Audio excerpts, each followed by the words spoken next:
ॐ सहना भवतु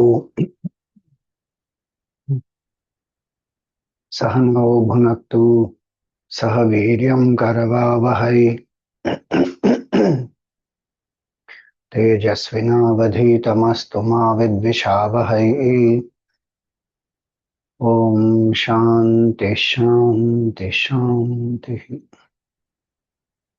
ॐ सदाशिवसमारम्भां शङ्कराचार्यमध्यमाम् अस्मदाचार्यपर्यन्तां वन्दे गुरुपरम्पराम्। श्रुतिस्मृतिपुराणानाम् आलयं करुणालयं नमामि भगवत्पादं शङ्करं लोकशङ्करम्। शङ्करं शङ्कराचार्यं केशवं बादरायणं सूत्रभाष्यकृतौ वन्दे भगवन्तौ पुनः पुनः। वसुदेवसुतं देवं कंसचाणूरमर्दनं देवकी परमानन्दं कृष्णं वन्दे जगद्गुरुम्। ॐ श्री तपोवनपरं गुरवे नमः। ॐ श्री शिवानन्दपरं गुरवे नमः। ॐ श्री चिन्मय सद्गुरवे नमः। ॐ समस्तजनकल्याणे निरतं करुणामयं नमामि चिन्मयं देवं सद्गुरुं ब्रह्मविद्वरम्। ॐ श्री गुरुभ्यो नमः। हरि ओम. Salutations to all.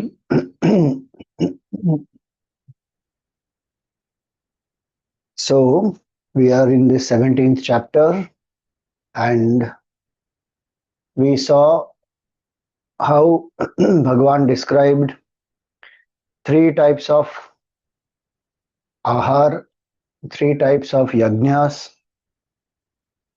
and he is describing this in the context that when we do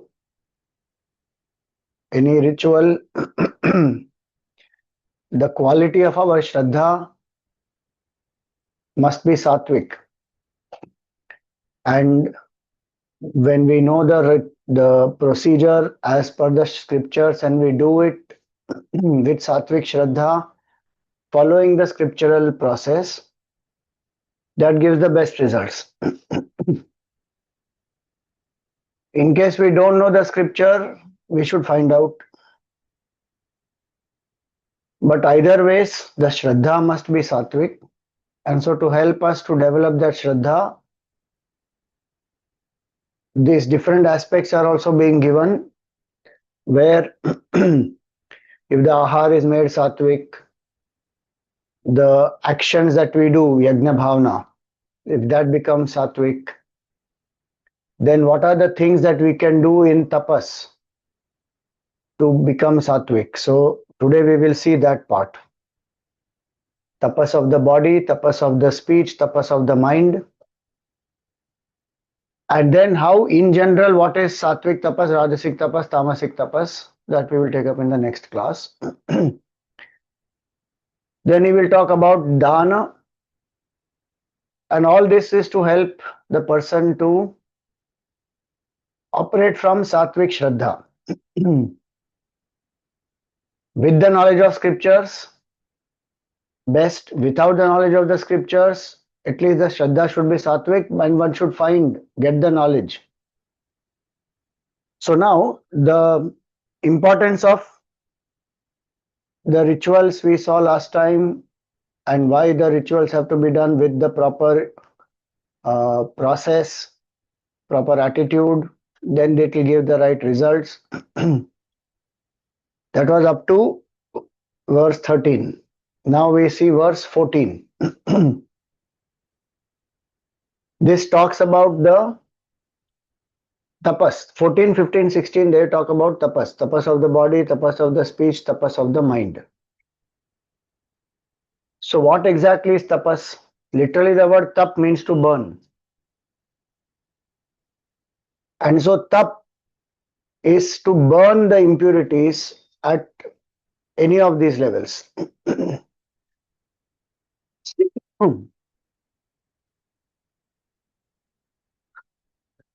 Tap is to conserve the energies and channelize them for the higher purpose.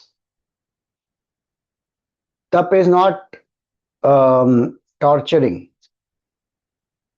Austerity is not to be in suppression. It is not to trouble the body so much that it is like it's literally very, very painful. That we already saw earlier. Bhagavan said in this 17th chapter itself, in the 6th verse, where he says that some people do this.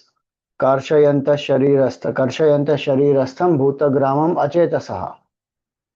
Mam chaivanta sharirastham tan vidyasura nischayam. If they are troubling me, the indweller.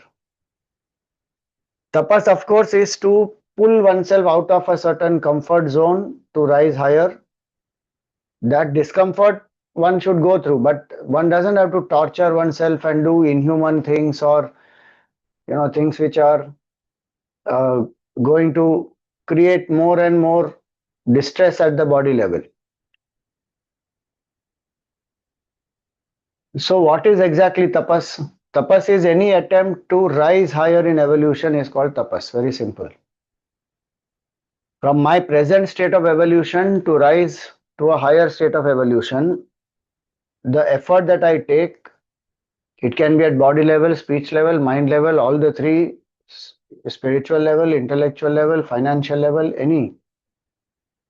From where I am, I rise higher and higher in life, in a dharmic way, of course. That attempt is called tapas. So if I am getting up in the morning by 7 o'clock, if I put in that effort to wake up little earlier by 6 o'clock, it is tapas. If I'm attached to, let us say, coffee, and I say no, I'm going to drop this attachment, and so I don't take coffee for another 1 year, and I find better alternatives, and I live in self-control, then that is tapas. I'm not saying coffee by itself is bad. I'm just saying in a context, in an example. Suppose one says, I will read every day one verse of the Gita and I will reflect upon it. Then that is tapas. And I will live according to that. That is tapas.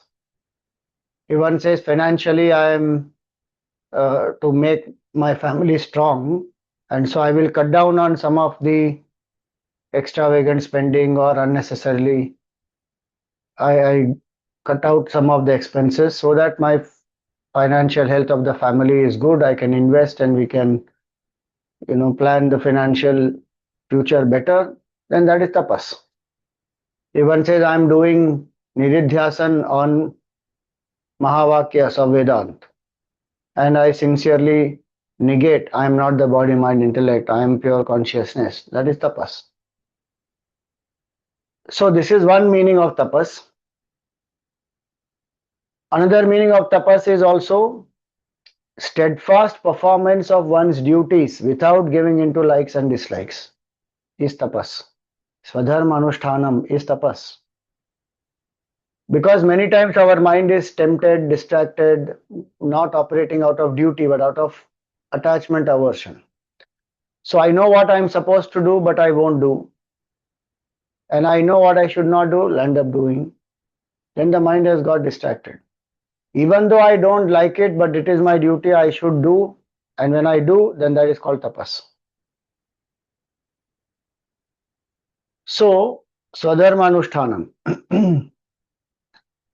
If there is no tapas in one's life, one will become a victim of lower tendencies and comforts.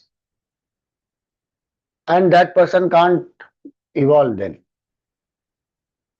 So tapas is not something to be scared of. Tapas is not that I have to leave everything and go into the jungle and sit below some tree and then for many, many long hours meditate and fast. And people think like, oh, bada tapasvi hai. That is one form. If somebody is capable of doing that, wants to do that, they can do that. Otherwise, we listen to all so many Puranic stories and all, we'll think like this only. Tapas means what? Oh, he went for thousands of years standing on one foot and head up and the eyes are rolled up and hands are like this. and he is praying to Brahmaji or Shivji or Vishnu Bhagwan, and for thousands of years he did tapas. That is one aspect only. If somebody wants to do that and exclusively focus only on pleasing Bhagwan to get certain results, certain boons, okay. But that alone is not tapas. What we just now spoke, all that is tapas. In Yoga Shastra, it is also said, Aikagryam Paramam Tapaha. Concentration of the mind is tapas. In fact, if you listen to Puja Gurudev, he would say, bring your mind where your hands are. If this one technique you apply, you will become a great yogi. That bringing the mind fully where the hands are. Our mind may be where the hands are, but may not be fully there. While doing something, I am doing many other things in the mind. So, tapas is very, very important. If you see in the path of yoga, it will come in the niyama. 5 yamas: Satyam, Ahimsa, Brahmacharya, Asteya, Aparigraha. And 5, these are 5 yamas, then 5 niyamas. So there tapaha, Shaucham, Swadhyay, Ishwar Pranidhan, and one more. This will be 5 niyamas. So tap, very, very important. To focus the mind. And once, if you see even in Atma Bodh, the invocation verse starts with that. Tapobhikshina papanam. Why should one do tapas? Tapas will destroy our mental agitations, mental impurities. So Shankaracharya starts there with this. Tapobhikshina papanam. One who through tapas has destroyed the impurities of the mind. And whose mind has become quiet. Tap is also the first word of Valmiki Ramayana. Tapasvadhyaya niratam.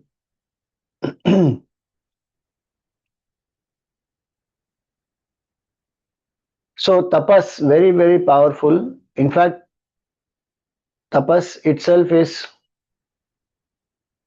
a synonym for Bhagwan. Yasya jnanamayam tapaha, it is said. One whose tapas is knowledge. And just through knowledge, Bhagwan creates this whole srishti. Tapasa chiyate brahma, it is said. So tapas is very, very important. Spiritual life is synonymous with tapas. If there is no tapas in my life, I am not living a spiritual life. Very interesting. Those who say this, na, I am spiritual, not religious. Ask them, what tapas are you doing? No, I am ready reading the Gita. Okay, that is one tapas. How much are you living that Gita? And that Gita only says worship Bhagwan.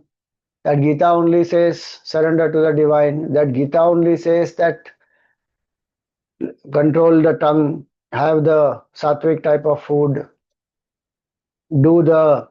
be steadfast in the duties. And all that is a part of our religion only. The Hindu Dharma it is. So if you say I am spiritual, you are already religious.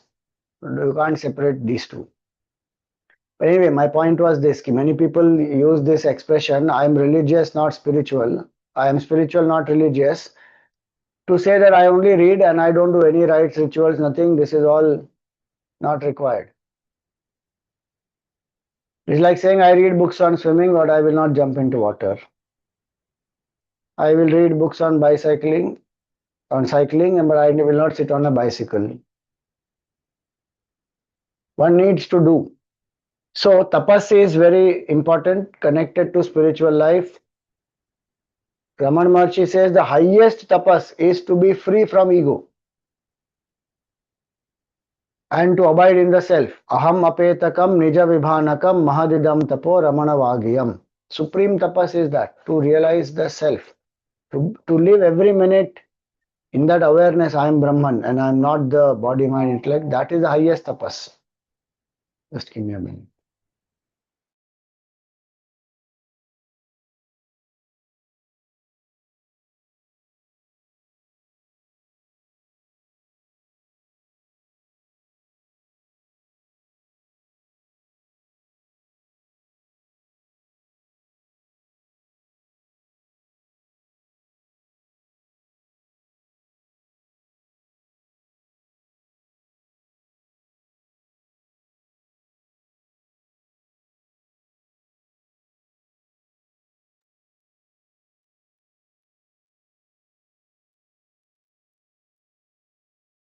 So the different levels of tapas, one has to understand that and take up tapas as per one's own what is one's where one is, from there lift higher and higher. So here in the Gita also we find three levels of tapas. That's why it is given: body, speech, mind. And why three levels are given? So that we can live in tapas at all the three levels. It is not that one level we live, then we go to the second level, so we can drop the first level, then we go to the third level, we can drop the first two. No, we have to live all the three. If we can live all the three simultaneously, great. Otherwise, start one, then 1 plus 2, then 1 plus 2 plus 3.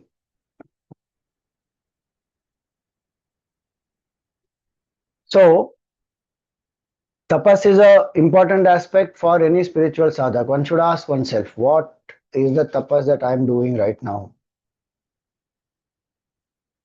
And in that, consistency is very important in tapas. One should evaluate also. That am I rising higher or not? Because tapas is supposed to be to help me to evolve from one level to a higher level. So suppose I say, okay, 1 year I have been doing one mala of japa. Consistently I do every day morning, I sit and do one mala of japa. Wonderful, congratulations, very nice. Now it is time to lift oneself higher. So either increase the one mala of japa to two malas, or do the contemplation, add, let us say you do one mala of japa in 20 minutes, then you add contemplation on the meaning. With that quiet mind, contemplate on the meaning. So increase the quantity or increase the subtlety. That is what one has to do. One has to lift, otherwise the mind will become very comfortable in that much only. Till one doesn't come to the state of egolessness and abides in that state of egolessness, tapas has to be done where for a certain duration we do, then we reevaluate that, increase the intensity, increase the quantity, increase the duration, whatever. It depends on what tapas I'm doing. And always the principle we should remember, subtler the tapas, greater the impact, number one. Number two, if I have to drop a lower level of tapas to pick up a higher level or to, establish in the higher level, it is all right. One may not be able to carry on. Like how we do in japa, loud japa we don't have to do all the time. Loud japa to soft and slow to mental japa to complete silence. That is the progress. One should not be attached. No, loud japa has to be done. No. In fact, many Mahatmas will tell you also, don't even chant the mantra loudly. Chant only, how much you can hear, or chant mentally. Not everybody can start with that. So they have to do loud. So Vachik Japa, Upamshu and Manasik will be the process. Why I'm saying all this is otherwise we take up something and then, like some people say, I light one lamp in front of Bhagwan every day. I light a lamp, and that is my sadhana. Okay, that's a good beginning. You can't be doing only that for the rest of the life. One has to increase. Life has to become, the entire life should become, a tapasya.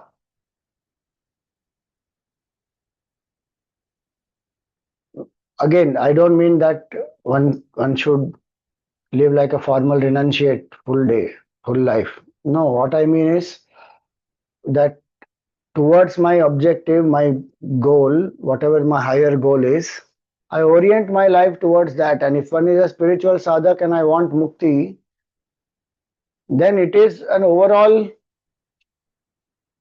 uh, divinization of my entire day. It is not one act alone. So, am I living a life as a sadhak? And who is a sadhak? A sadhak is a tapasvi. A sadhak is not a bhogi. One may enjoy some things in the world, but the bhog is not the mindset. And bhog is also of that which is permissible or which is allowed in certain moderate quantities as per one's stage of life, age, temperament, all that. So tapas will also help us seeker to destroy tamas. Otherwise, tamoguna will pull us down completely. And one of the major challenges one has as a sadhak is tamas. Laziness, lethargy, indulgence, procrastination, carelessness, heedlessness, all that, and ultimately avidya, ignorance of the self. Tapas only will help to destroy this tamas, to transform rajas into nishkama bhav and to make a person very sattvic, contemplative, and then go beyond ego. At every step, tapas is required. So, having understood that, we should also know that there are only two options. Either we go up or we go down. Tapas is to help us to go up. Opposite of tap is pat. Pat means to fall. Mind doesn't know stagnation. You put in efforts, it will go up. If you don't put in efforts, it will stay there and then fall down. Certain things it will stay, but very that stagnation will ultimately lead to deterioration. For example, even at the body level, suppose we exercise, the body is fit and fine. If we don't do at all, will the health maintain? No, it will go down. Example has limitation. The principle has to be understood. After a certain age, how much muscle loss happens? The person doesn't even recognize. But muscle loss will go on happening unless one eats proper protein or does some strength training. Muscle loss will just happen. Why? Because that growth phase is over. Childhood, teenage, youth, middle age, that is over. Now, if one is not going to put in effort, it will go down. Hence, tapas is that which helps us not only to rise higher, but also it will prevent the fall. So now, here we will see Bhagwan has given three levels of tapas. Our Guru, our Param Guru, Swami Taponji Maharaj, he is an embodiment of tapas.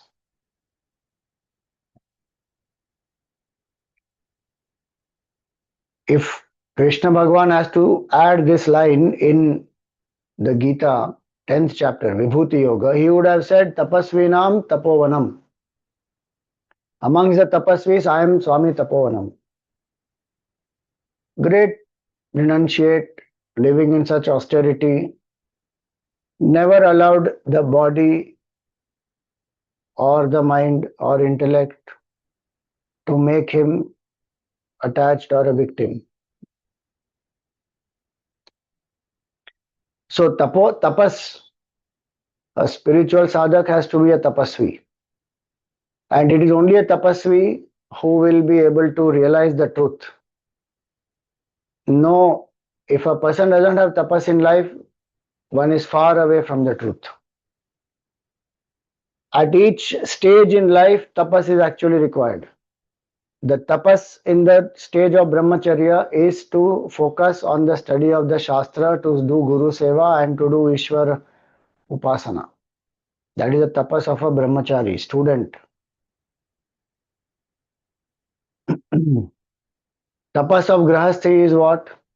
Swadharma anushtanam, nishkama karma, the pancha mahayagnyas, deva yagna, pitra yagna, rishi yagna, manusha yagna, bhuta yagna.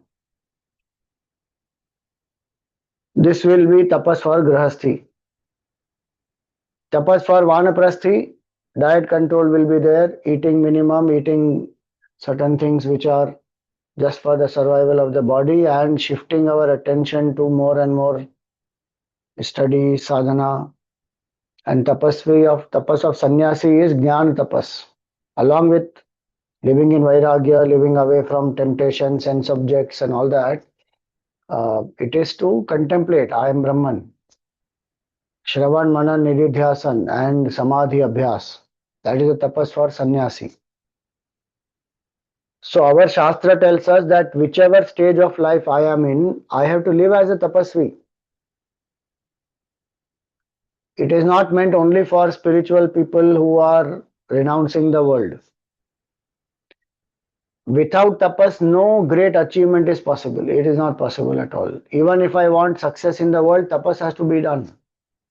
Suppose somebody wants to clear some IIM entrance or get into a medical college or, attain a certain, let us say, win Mr. Universe, Miss Universe, or win some gold for the country in some sports, achieve some big thing in whichever field one has chosen, then one needs concentration, focus, so many things, self control. One has to let go of certain entertainment, certain time, where others are just having a casual time, cool time. One may not have that luxury. One may have to focus, work hard. So, any worthwhile achievement, there will be tapas behind it. If there is no tapas behind it, it has come because of some purva janma karma, punya karma, or because of some, the hard work of some others, and I'm benefiting because of my connection with them. Then I won't be able to sustain that success. So tapas is a foundation of any life, successful life, whether in material world or in spiritual world. Now let us see here what Bhagavan says. What is the tapas at body level? When we think of tapas at body level, we may think like what we discussed, torturing oneself, not eating food, not taking bath, growing long beard, long jata, standing for long time.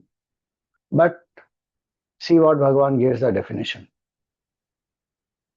Devadvijaguru prajna pujanam shauchamarjavam brahmacharyamahimsa cha shariram tapa uchyate.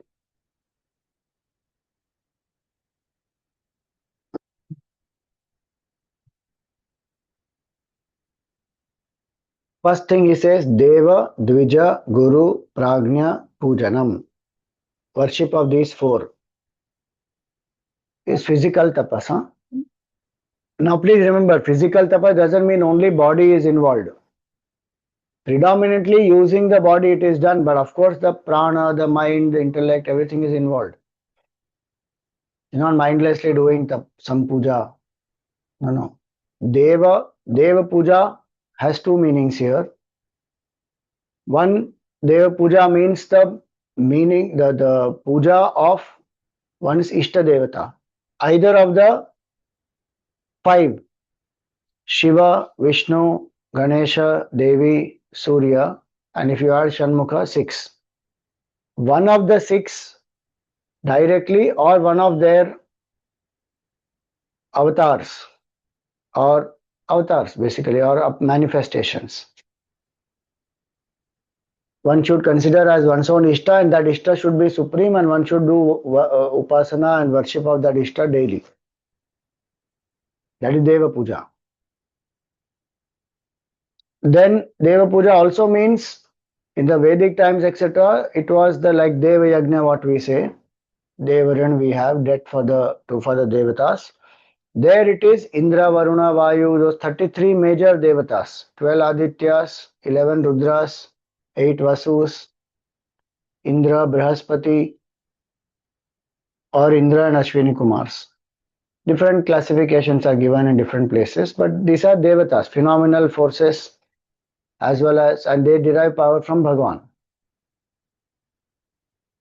So one worships Devatas through Agnihotra, through Soma Yajna, through various rituals. So the idea here is on a daily basis, like Gayatri Mantra, the Sandhya Vandan that one does, that is tapas. Deva puja it is. Deva. Then second is Dvija. Dvija means twice born. Who are twice born? The physical birth is given by Bhagwan, by the parents. And the Brahmanas, Kshatriyas, Vaishyas, they will get initiated into the Gayatri Mantra, and that will be done by the Guru or sometimes by that father who is himself doing the Gayatri Mantra Japa regularly. Then the person gets initiated into the mantra and starts doing the Japa, Sandhya Vandan. Now that is the spiritual birth, where the person is now getting initiated and gets the qualification to study the Veda, and that subtlety of the intellect one is developing through this sadhana, so that the import of the Veda is understood.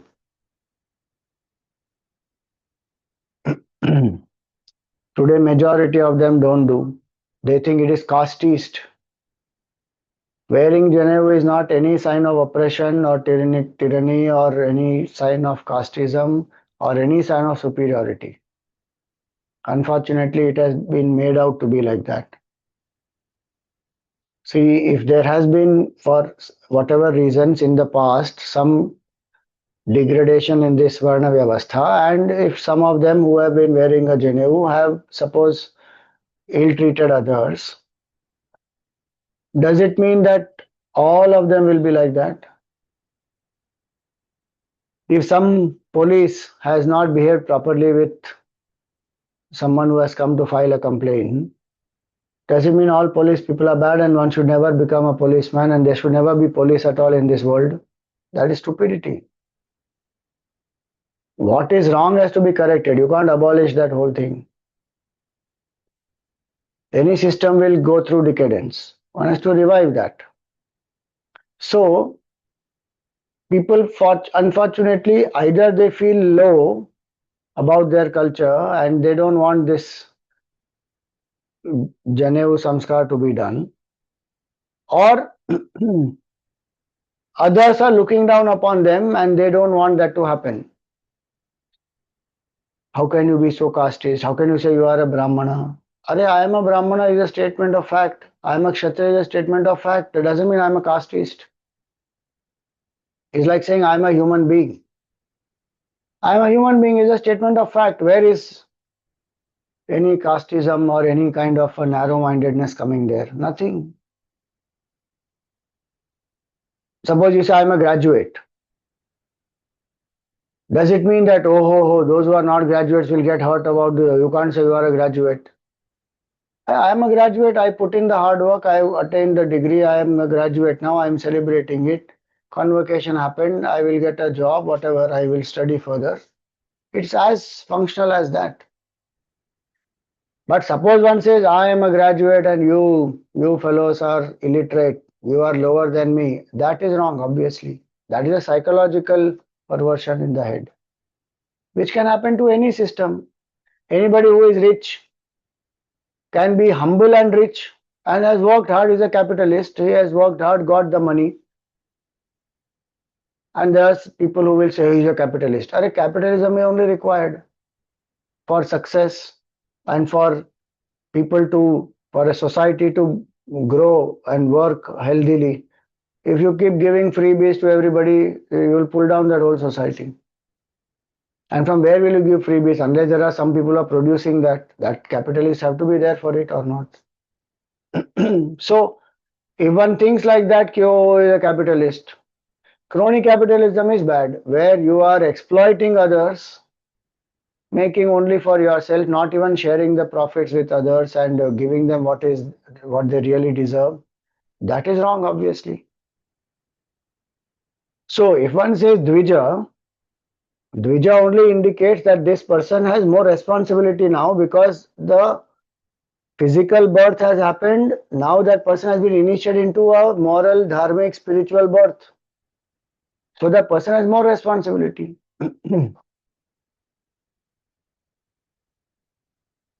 Now here when it said Dvija Pujanam, it's not worship of Brahmanas, Vaishyas, Kshatriyas. And if somebody says why Shudras are not included in this, see, this equality cannot be applied uniformly to everybody is equal. No, they're not equal. As humans, yes, we all are equal. We all deserve equal respect and equal, rights that we have to love and to be loved. All that is correct. That basic humanitarian treatment can be same to all. But each one has a different temperament. One can't say that everybody has to follow the same thing. Equality can't work like that. That is injustice. Somebody who is not having intellectual stamina, you push them to sit and do japa, it is frustration for them. They are hard working, so let them do that. Somebody who is more thinking oriented, let them sit and do contemplative work. If somebody who is going to be very good in running errands and can't sit and think and ideate and create policy and envision a grand future, how can you make them director of a company? So one has to know Brahmana, Kshatriya, Vaishya, each of them were given a Janevu, and a Shudra is not, doesn't mean that they won't attain liberation. All the four will attain liberation through their own way. In the 18th chapter it will come. Sve sve karmani abhirata samsiddhim labhate naraha. Swakarmana tam abhyarchya siddhim vindati manavaha. Gita Bhagavan says that each one engaging in their temperament, their profession, they will attain siddhi, and when they do that work dedicating to Bhagavan, they will be liberated. So all have rights to liberation, all of them have a method to liberation, but each one is doing as per their temperament through their Swadharma Anushthan. That is the tapas. That we saw one definition of tapas is Swadharma Anushthan. What is the Swadharma of a Brahmana is not the Swadharma of a Kshatriya. Arjun actually wanted to become like that, not to go into the forest, renounce and sit. But Bhagavan says, no, no, you are not ready for it. So, three Varnas, Brahmana, Kshatriya, Vaishya is called Dvija. And worship here is not worshipping them literally. It is to have the clarity. And specifically, Dvija here refers to Brahmanas who study the scriptures, who teach the scriptures, who do yajna themselves and who help others to do yajna, who do dan and who live on dakshina. So the idea here is such people who are contemplative, who are selfless, who are thinking for the well-being of the whole world, one must revere such people. So Dvija here means those Brahmanas who are living the higher way of life. Their guidance one should seek and live according to that. Because they are studying the scriptures and they have in-depth knowledge and they can guide the society. The society should follow that because they will read the scriptures and tell this is how a student lives, a grahasthi lives, a brahmachari lives, or vanaprasthi lives, a sannyasi lives. It is like you go to a counselor, you want to go abroad, you go to a career counselor or a counselor who helps you to understand about various, whatever universities there and what are each one's features and offerings and scholarship models and process of application, everything. Now you and I may not have time to do all that. These people have done, they have studied, they have done research, comparison, they have everything ready. Go consult them, do what is needed to be done. As simple as that. So Dvija here means that how the Brahmana, such Brahmanas, if they are, see, please remember one important thing. If the Brahmana is not doing the duty of a Brahmana, then that person is not a Brahmana. Though some people may say, no, he's born in a Brahman family, then he's a Brahmana only. Okay, he's born birth by birth Brahmana, but Bhagwan doesn't say by birth only. Bhagwan says by guna and karma. And that guna and karma is the basis for the birth also. Why is that person born there?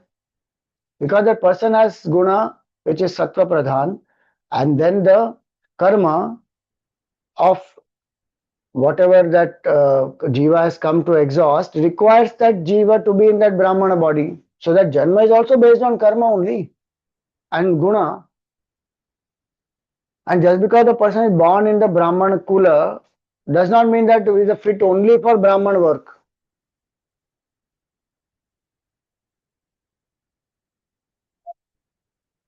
They may have some other swadharma temperament also which they have brought. They may have sattva guna pradhan, or they may not even have sattva guna pradhan. Because of some karmic consequence, they are born to certain jivas. And some part of brahmanatva may be there in them, so they are born. But even in brahmanas, there are so many different levels. So what is important is the guna and karma mainly. Anything that a person is born in Brahmana family, and if someone says, I am superior to all the four varnas, and whatever I say you have to follow, and you should give me this, you should give me that, but you are not living as a Brahmana supposed to live. How much Shastra do you know? How much scripture have you studied? What kind of rituals are you familiar with? What do you do in your daily sadhana? Are you living the dharmic way of life given in the scriptures? Then that person is a Brahmana. And why should such people be revered? Because they will give the right direction, because Brahman is supposed to be selfless, surrendered to the divine, subtle in thinking, very compassionate in one's heart, not rigid, angry, inflexible, cursing people. So many qualities are given in various scriptures, Bhagavatam also and Smritis also. Who is a Brahmana? But majority now will stick to birth only. Where is the guna? So, such people who have the guna, they can lead, guide.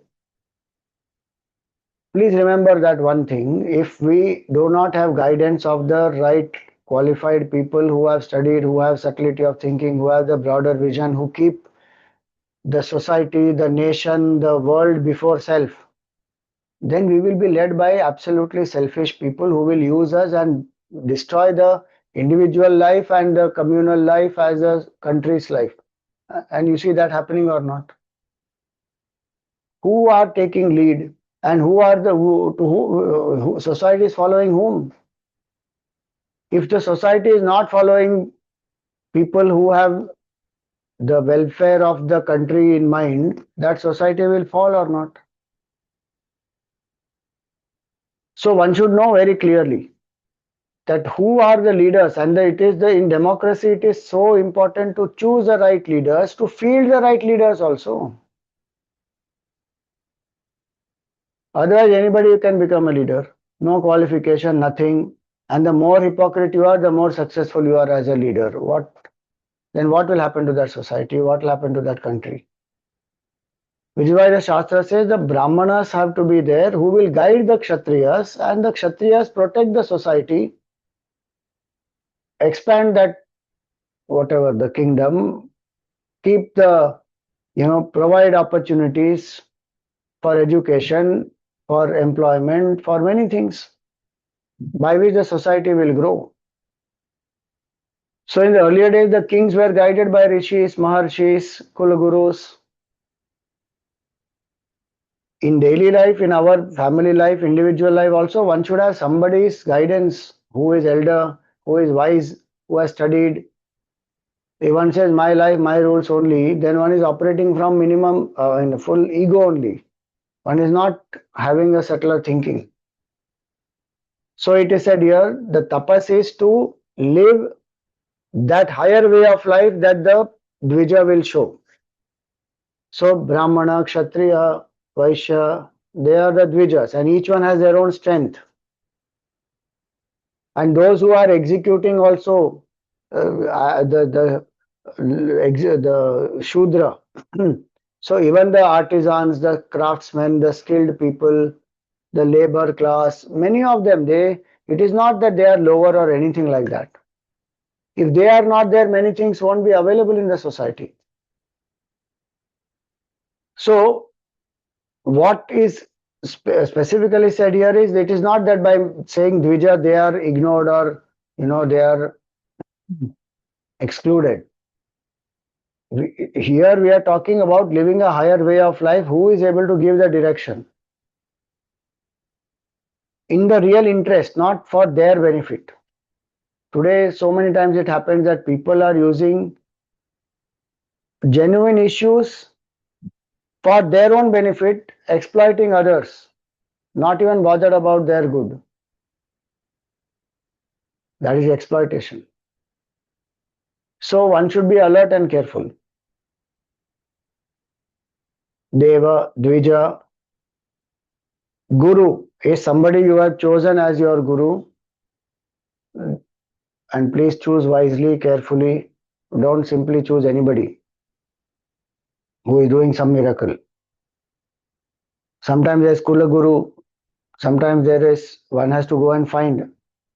And different levels of gurus also are there. Bodhak Guru, Vihita Guru, Karana Guru, like that, Sadguru. So depends on what stage I am, what I am seeking. Whoever is the teacher, whoever is the guru, then to follow that person. That way of life. It's not only worship.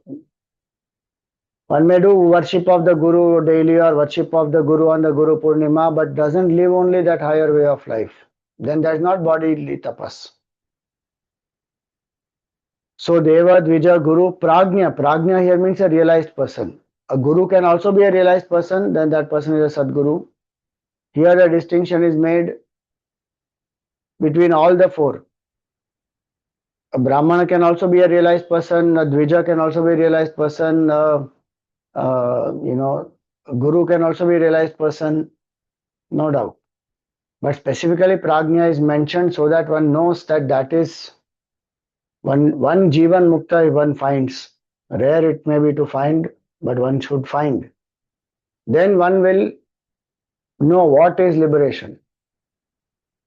And one will know this person is a proof of that state of liberation. Otherwise, what is beyond body, mind, intellect, how do we know it is there also or not?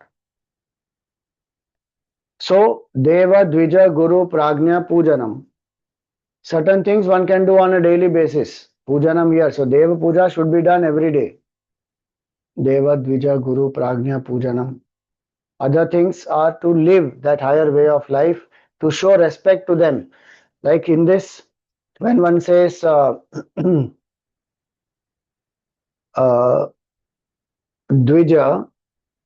is wise person, it will also include parents, elders, and so in our tradition, one of the practices that one does is bow down to the elders on a daily basis, especially parents.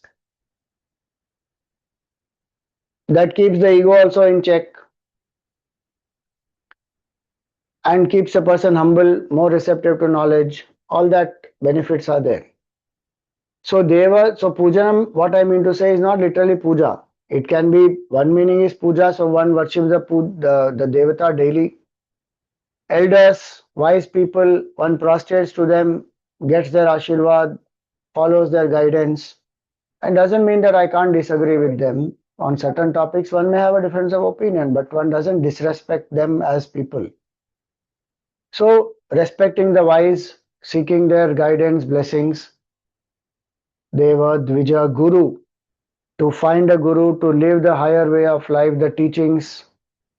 And Prajna is to know that ultimately I have to become Prajna, is to realize the truth. So that's the first. You see that tapas at the body level, what is given? We would have thought tapas at body level must be eat sattvic food, sleep on time, all that. That Bhagavan has given already. And that should be done. Not that only this much is body tapas.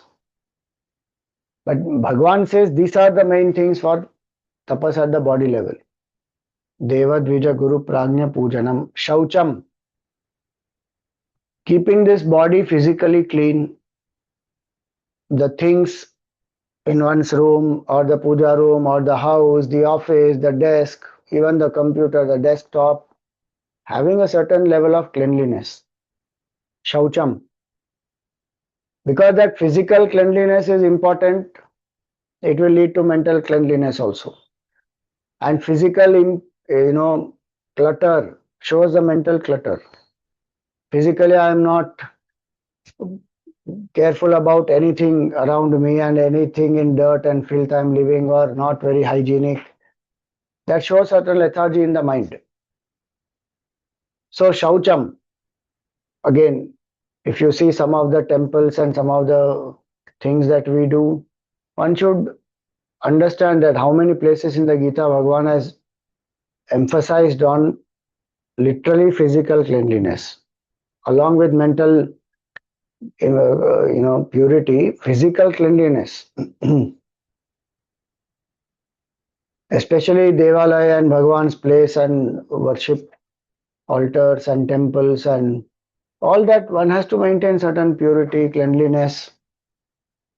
In fact, even when one does puja, one purifies oneself, one purifies the prana, purifies the samagri, purifies the asan, lock the 10 directions, all that, so that the mind remains focused, pure, body is pure. After taking bath, one sits. So, Shaucham. And Shaucham also will be to induce Vairagya. Why? Because no matter how much I do to clean this body, it becomes impure. What comes out of it, 9 holes, is all impurity only.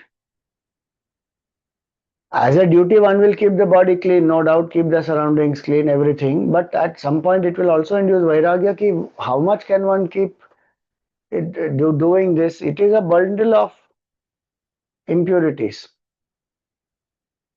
But it is the only sadhana I have, as far as the biological tools are concerned, it is the best sadhana I have to do sadhana. So Bhagavan says, Shaucham, keep the body clean. Some people take great pride in not keeping the body clean and they think that is spiritual. Not taking bath for many days or simply growing the hair, growing the nails. Why? I am not bothered. This is not the body. But they are not living in Vairagya. They are living in Tamoguna. Is the mind absorbed in thought of Bhagavan? No, the mind is involved in some petty conflict and raga and dvesha and gossiping. Then what is the use?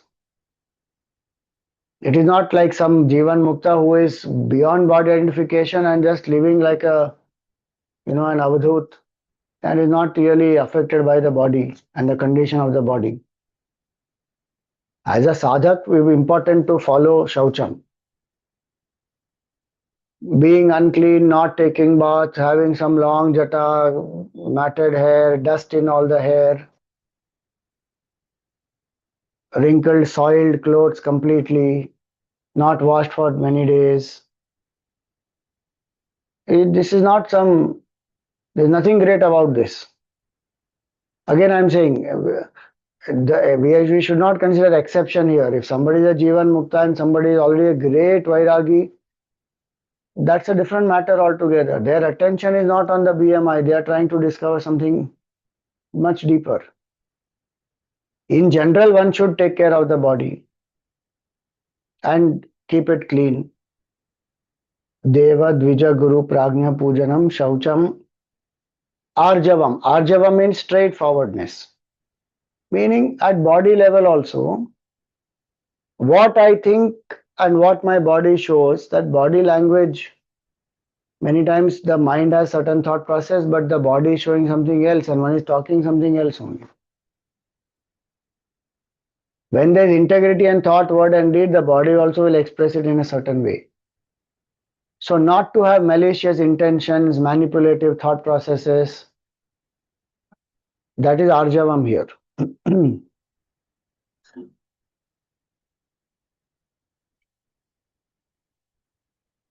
Then Brahmacharyam.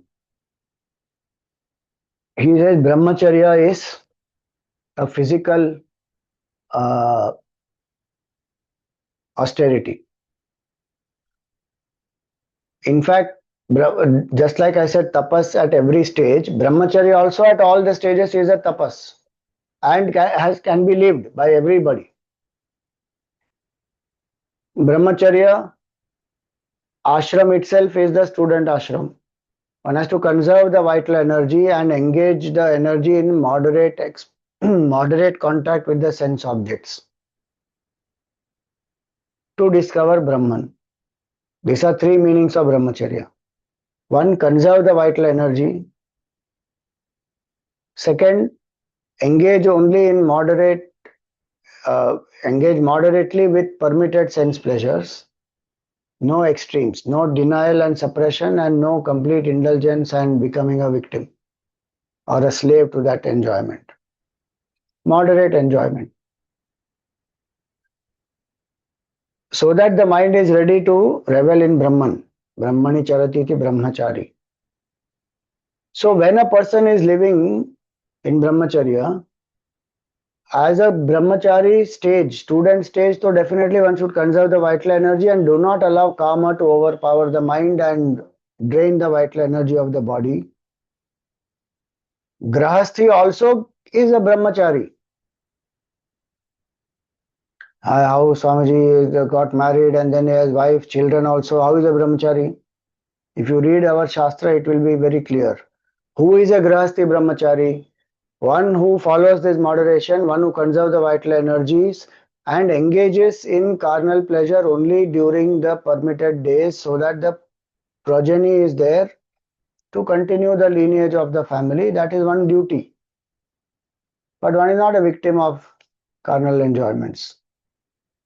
And one is in control and one's purpose is higher. I am here in Grahastha Ashram to develop bhakti and vairagya, to do my duties, to exhaust my vasanas, to do nishkama karma, to serve the society. I am there for that. Now with that clarity, when one engages, then one is a brahmachari, even though one is married. That is called grahasthi brahmachari. Vanaprasthi and sannyasi, they definitely have to follow brahmacharya. And in their case, it is much more stricter. Because one has seen through life, one has got vairagya. Vanaprasthi should slowly withdraw from even some of the permitted enjoyments. No need to do that also in moderation. Why? Because I've seen it enough and more. How much more can one go on doing? So withdraw. And sannyasi, the highest, most strictest is that.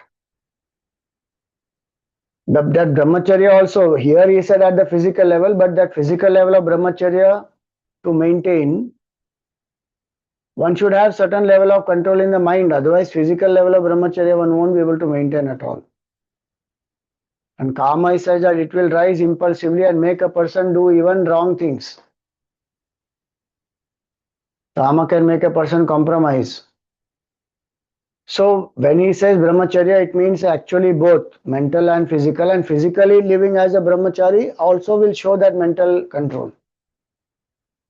And so many benefits are there of living in brahmacharya.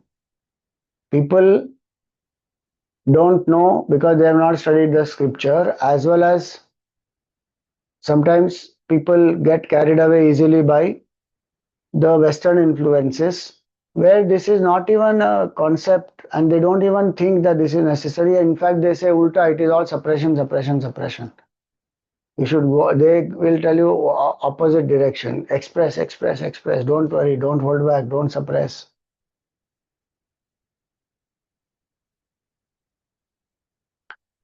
If one follows brahmacharya, one will sublimate kama. That's the purpose of grahastha ashram also. Sublimate kama. Rise above it. Go through it dharmic way and rise above it. There's no suppression then. And there also, if one invokes love in the heart, one does, like how it is said in our scriptures, does the duties, does it for Bhagwan, does it in a sense of dedication, genuinely loving the opposite person. That love, when it fulfills the heart, physical pleasure is not even, it's an expression of that love, and there is no what we call that attachment to it, craving for it, and lust, and all that is not there.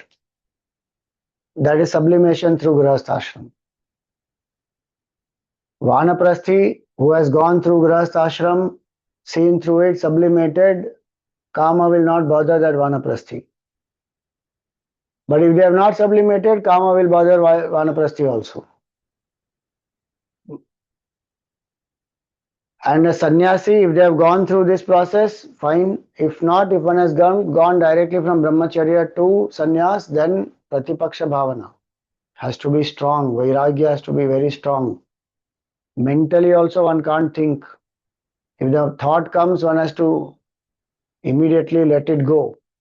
Not act on it or not allow it to increase. Sublimate it, give it to Bhagavan, offer it, or do the Pratipaksha Bhavana. Methods are many. So, Brahmacharya helps to conserve the energy, Brahmacharya helps to redirect the energy, Brahmacharya increases the memory, Brahmacharya will help a person to physically have a strong immunity. So many things are connected to Brahmacharya. And so Bhagavan says Brahmacharyam. So we should not think it's only meant for first stage of life. It is meant for all stages of life actually. Like Gurudev used to say, life is a death-long discipline. It's not for few days, few hours, few months, till the body is dropped. And in fact, it is till one realizes the truth, how many hour bodies one takes. So Brahmacharyam, one should be careful with the senses when we talk about Brahmacharya. If one is seeing, hearing vulgar things, things which will create karma, then to maintain Brahmacharya will become difficult. That's why Dhamma is important, sense control. Then Shama, mind control. And lot of things they begin with the speech. Flirting, loose comments, double meaning comments, all that. It will start from there. It will start from the eyes. If one doesn't know to focus the eyes, mind will be distracted. Karma will enter through any of these. If you remember in the third chapter, Bhagavan says, Kama esha krodha esha rajoguna samudbhava. This Kama and Krodha born of rajoguna, they are our main enemies. Papmanam prajahi hyenam vidyenam iha vairinam. They are our enemies. And they have three entry points. Indriyani manobuddhi asyadhisthana muchyate. Eter vimohayatyesha jnanamavritya dehinam. And when karma arises, it will eclipse all the knowledge one may have, and one will end up doing sometimes certain wrong things or certain things for which one will feel guilty. Indriyani mana buddhi. So through the senses, what I see, hear, taste, smell, touch, karma will enter through that. Or mana, visualizing some past experience, some memories, some association with opposite gender, some experience one had, all that. So when one associates, one should be very careful. Now this is not even opposite gender, it is anybody, anything. One has to be so careful. How is one interacting with all one's senses? And buddhi is what? Imagining future. In this context, buddhi is Fancifully imagining, I will do this, I will enjoy this, this is what I am experiencing, this is what I will go there and do. If one doesn't have control on these senses, this brahmacharya cannot be followed. And today, one of the reasons why so much mental health challenges have increased is because there is lack of brahmacharya. Because in the so-called name of being liberal, being open, or freedom, one is not having a certain level of sense control, then one will become a victim. And so many things available so easily that a person who doesn't have control won't be able to handle it. Viveka is not there and sense control also is not there. Then gone. Brahmacharya can't be followed. It is not to make anybody scared of sense enjoyment, or it is not to make anybody feel guilty or think in a puritanical way. A certain enjoyment or carnal pleasure at a certain stage of life necessary, not only for procreation but for pleasure also. But one can't think that that is everything, or at a certain age one can't think that is the most important thing. There are so many subtler things. This is one part of life. Enjoy it and in a certain way rise above it. That's all. And be ready to deal with the consequences of that. Don't engage in irresponsible kind of pleasure, which will create unnecessary consequences, which then one wants to not face. So one should be responsible about it. Pleasure with responsibility is most important. And in a dharmic way, that's what our culture says. 7th chapter in the Gita, Bhagavan says, Dharma viruddho bhuteshu kamosmi bharatal shabha. Kama, there is not only desire, but it can also mean this procreation, etc. Sense enjoyment, carnal level, where it is dharmic. Otherwise, one will use the opposite person or one will get used. Then there will be so much of sorrow. All said and done, human need for belonging, commitment is there. It is strong. And if that is understood, one will be careful with oneself and with others. Otherwise, one just is there to enjoy. Each one is exploiting the other. It will affect the bodies, it will affect the pranic energy, it will affect the minds, it will affect so many things. One doesn't realize that. One thinks it is very casual, no commitment, nothing like that. Every single act we do, there is a consequence to it. It leaves a samskar, leaves an impression. And after a point, the mind gets attached, the mind has certain expectations. It is not just like how it is portrayed many times. The human mind's understanding has to be there. And sometimes when one is young, one doesn't understand some of those things. So in the Gita, when Bhagavan says brahmacharya, our Shastra says, see, in terms of age also, if you actually go by age, today science also will tell you that up to 19 or 20, this frontal lobe is not fully developed. And at 13, 14, 15, one is, uncontrolled. Then what will happen? Because this frontal lobe is what makes us unique, and this is discriminative capabilities. This is the animal brain that they call that amygdala, which is impulsive, instinctive. This is the frontal lobe, and it takes time to develop. Till 20, 21, it is not even fully developed. It is still developing. So if the Shastra is saying up to 25 in a broad scheme of life, 25 years is brahmacharya, 25 years is grahastha. 25 years of grahastha is given to go through kama and sublimate it. In first 25 years, learn what is kama, how does the body function, how does the mind function, what is our purpose in life, what is dharma, what is adharma, what is my temperament. All that has to be understood. And in a broad context, when I have the clarity, then I'm entering into grahastha with the clarity to sublimate. So brahmacharya is, if it is not handled well, it can create complication in anybody's life. A student life also, mind will be distracted. One won't be able to focus on the study.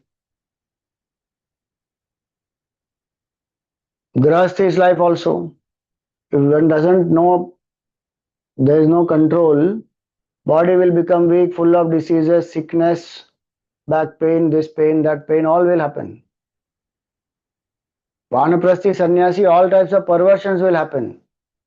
And so many so much of spiritual fall happens because one has, karma is very powerful. It is not easy. And that's why one has to grow in a certain way to sublimate it, and otherwise it creates such havoc. So at body level, when he says brahmacharyam, it is very important discipline. You see anywhere it will be there. Bhakti Shastra also brahmacharya will be there. Yoga Shastra, I told you in the Yama itself it is there.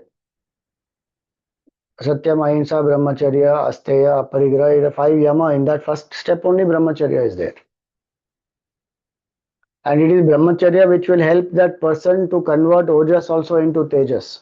Physical energy into spiritual glow.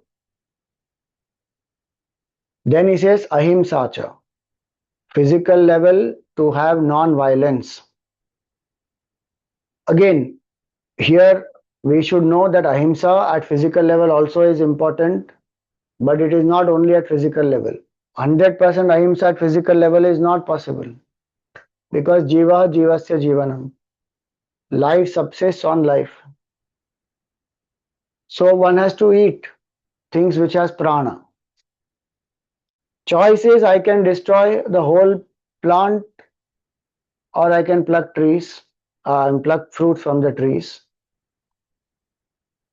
I can take those things which are where the whole destruction is not required. I don't have to kill any birds, animals, any of that. I can still survive on things which are available. And if somebody says, no, no, but plants also have life, animals also have life. So if you are a vegetarian, you are also eating life. So what is the difference? I will eat animal. No, there's a big difference.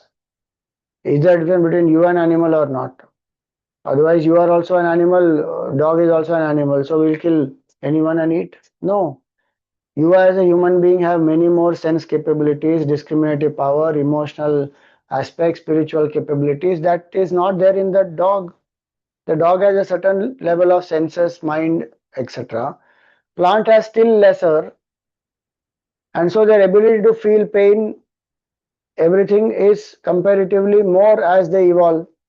Their senses are more developed, their mind is more developed, their pain receptivity is also more. So the lesser harm I do, better. So ahimsa, in the sense not to, you know, kill, loot, plunder, in different ways. Ahimsa has to be understood. And if somebody is attacking me for my defense, if I have to do himsa, that's different. That is not called himsa actually, that is self-defense. There, if one says no, no, ahimsa, then that is again a wrong understanding of ahimsa, and that's what happened to our country in many ways. So, ahimsa, you know, Ram Sukhdas says here very nicely that a man commits violence out of selfishness, anger, greed, delusion. So, usurpation of others' property is violence out of selfishness. Hurting or murdering others is violence out of anger. Killing an animal for meat, leather, or murdering a person in order to get money is violence out of greed. Striking a dog or plucking a, you know, uh, you pluck somebody's hair, pull somebody's hair, give them pain, or kick anybody. He says it's all violence out of delusion. Just broadly, he is giving some divisions. The point is not to do any of these. Is to conserve again the physical, mental energies. That is tapas. So Brahmacharya Mahimsa cha, this is Shariram Tapa Uchyate. This is a tapas at the body level. And if one does tapas at the body level, what will happen? Body will be strong. And through that, the mind, of course, will become strong. So for today, we will stop here. What is the Vachik and Manasik tapas? We will take up in the next class, which will be again next Thursday.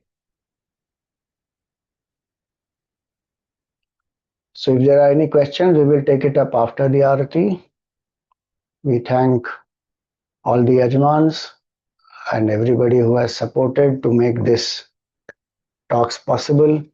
All the Mukhya Yajmans, all the Arti Yajmans for the whole series, the Dainik Yajmans, as well as the Arti Yajmans for today. May Bhagwan's grace and blessings be with us, that we live a life of Sharirik Tapas, following what Bhagwan said, conserve the energies and channelize it for realizing the truth. Om Tat Sat. Jai Shri Krishna.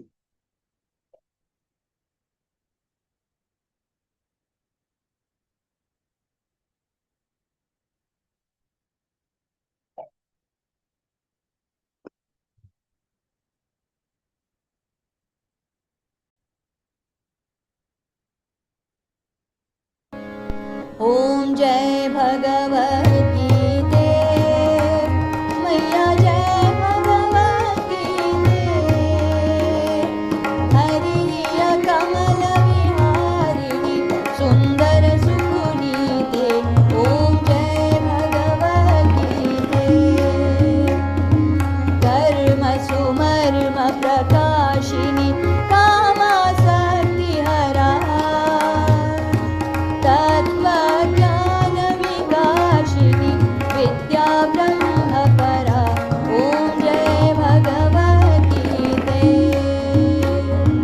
निश्चल भक्ति विधायिनी निर्मल मलहारिणी शरण रहस्य प्रदायिनी सब विधि सुखकारी ॐ जय Bhagwati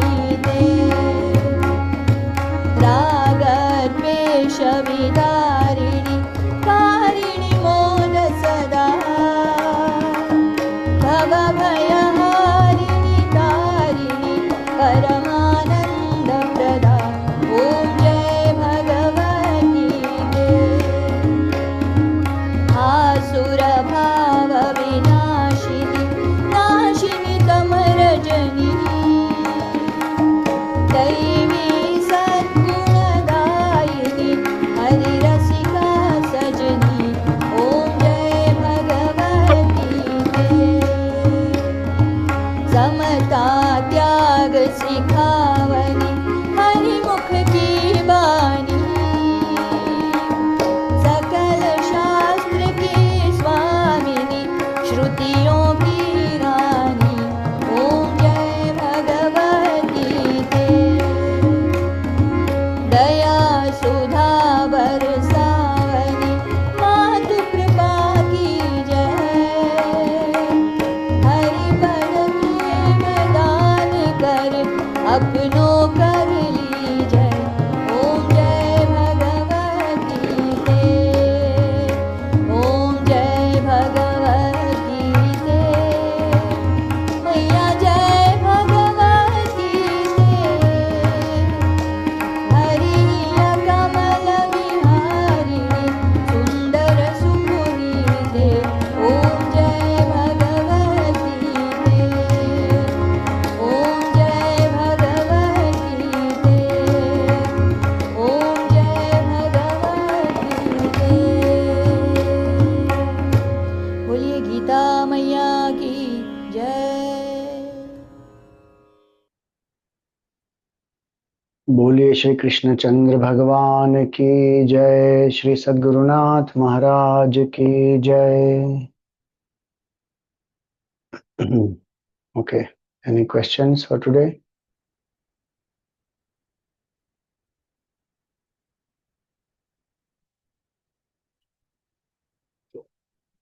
All right. Om Purnamada पूर्णमिदं पूर्णात् पूर्णमुदच्यते पूर्णस्य पूर्णमादाय पूर्णमेवावशिष्यते। ओम शांति शांति शांति। हरि ओम श्री गुरुभ्यो नमः। हरि ओम।